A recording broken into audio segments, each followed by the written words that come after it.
Halo semuanya, selamat datang kembali.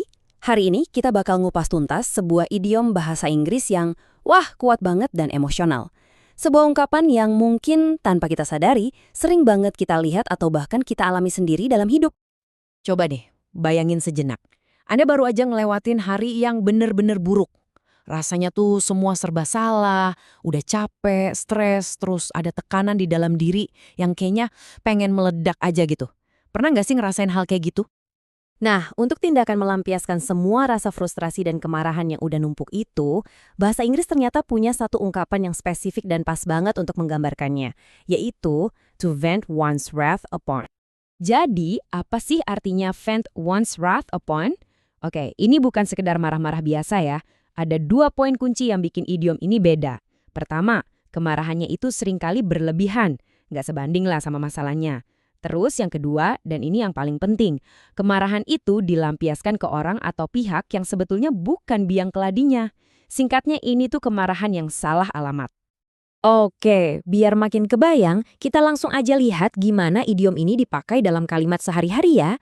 Contoh-contoh ini pasti bikin lebih gampang dipahami. Contoh yang pertama, kalau dalam bahasa Indonesia, kita mungkin bilang, ia melampiaskan amarahnya pada adiknya setelah hari yang melelahkan. Nah, dalam bahasa Inggris, kalimatnya jadi, he vented his wrath upon his younger sibling after an exhausting day. Kelihatan jelas kan polanya di sini? Sumber masalahnya adalah hari yang melelahkan, tapi yang jadi sasaran empuk kemarahannya malah adiknya, yang mungkin nggak salah apa-apa. Contoh kedua, kita pindah ke konteks kerjaan. Bos itu melampiaskan kemarahannya pada tim karena laporan terlambat. Versi bahasa Inggrisnya, the boss vented his wrath upon the team because the report was late.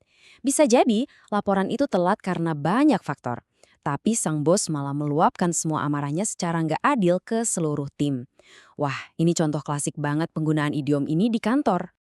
Lantas, kenapa sih penting banget buat kita paham idiom yang satu ini? Begini, idiom ini tuh lebih dari sekedar nambah kosakata baru loh. Dengan memahaminya, kita jadi bisa mengidentifikasi 3 hal penting. Pertama, kita jadi tahu kalau ini adalah sebuah reaksi emosional yang meledak-ledak dan gak adil. Kedua, kita bisa lihat momen ketika frustrasi itu salah sasaran. Dan yang paling krusial, kita jadi lebih peka sama konteks emosi dalam sebuah percakapan. Jadi kita bisa mengenali kapan sebuah interaksi itu mulai gak sehat. Nah, sebagai penutup, saya mau kasih satu pertanyaan buat kita renungin bareng-bareng. Coba ingat-ingat, kapan terakhir kali Anda melihat seseorang atau jangan-jangan diri Anda sendiri melampiaskan amarah pada sasaran yang salah? Dengan mengenali pola ini, itu udah jadi langkah pertama untuk bisa mengelolanya dengan lebih baik.